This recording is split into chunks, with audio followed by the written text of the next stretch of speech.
Di jantung kota yang tak pernah benar-benar tidur, sebuah alunan melodi mengalun lembut di tengah hiruk-pikuk malam. Bukanlah deru kendaraan yang biasa atau tawa samar yang menggema dari lorong-lorong, melainkan simfoni dua jiwa yang saling bertautan. Di sebuah apartemen remang-remang, jauh di atas jalanan yang ramai, Lila dan Markus menemukan ritme masing-masing dalam tarian yang setua waktu. Tubuh mereka bergerak dalam crescendo hening, menceritakan kisah yang tak membutuhkan kata-kata, hanya bahasa sentuhan. Rembulan mengintip dari sela-sela tirai, memancarkan cahaya keperakan di kulit telanjang mereka, menciptakan tablo bayangan dan cahaya yang membisikkan rahasia yang hanya dipahami sepasang kekasih. Udara dipenuhi aroma hasrat, setiap tarikan napas mereka berbagi bait dalam soneta mereka yang tak terucapkan. Dunia luar hanyalah kanvas bagi penampilan inti mereka, latar belakang simfoni gairah mereka. Kisah berlanjut dengan Lila dan Markus, dua orang asing yang bertemu secara tak sengaja di sebuah klub jazz yang ramai.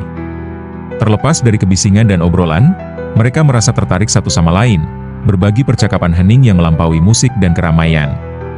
Ikatan mereka semakin kuat seiring berjalannya malam, dan akhirnya, mereka berakhir di apartemen Markus, menjelajahi kedalaman ketertarikan mereka. Percintaan mereka adalah mahakarya yang tak terduga. Setiap sentuhan dan belayan menjadi nada spontan yang dibangun di atas sentuhan sebelumnya. Erangan lembut Lila selaras dengan detak jantung Markus yang rendah dan stabil, menciptakan melodi yang bergema di dalam dinding ruangan. Lampu-lampu kota melukis permadani yang semarak di langit-langit, memantulkan gairah mereka dalam 1000 corak berbeda. Gerakan mereka semakin mendesak, temponya meningkat hingga mencapai klimaks yang seolah mengguncang fondasi bangunan. Saat mereka berbaring berpelukan, terengah-engah dan puas, musik dari jalan di bawah semakin redup, dan satu-satunya suara yang tersisa hanyalah simfoni hening dari napas mereka yang bercampur. Dalam keheningan, mereka menemukan kedamaian yang tak pernah mereka kenal dalam kekacauan kehidupan sehari-hari mereka. Mereka tak bersuara, mereka tak perlu bersuara. Melodi tak kasat mata dari persatuan mereka kini menjadi bahasa mereka, sebuah rahasia yang hanya mereka bagi. Malam semakin larut, dan tanda-tanda fajar mulai mengintip dari jendela. Lila menatap mata Markus, dan saat itu, ia melihat masa depan yang penuh kemungkinan. Markus pun merasakan tarikan sesuatu yang lebih dari sekadar pertemuan singkat.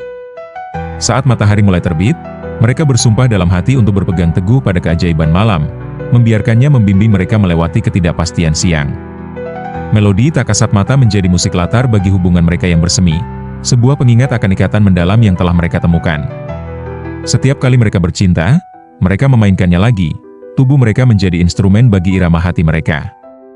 Dan meskipun dunia luar terus berderu dan bergemuruh, mereka telah menemukan tempat perlindungan dalam diri satu sama lain, tempat di mana alunan cinta mereka menjadi satu-satunya suara yang berarti.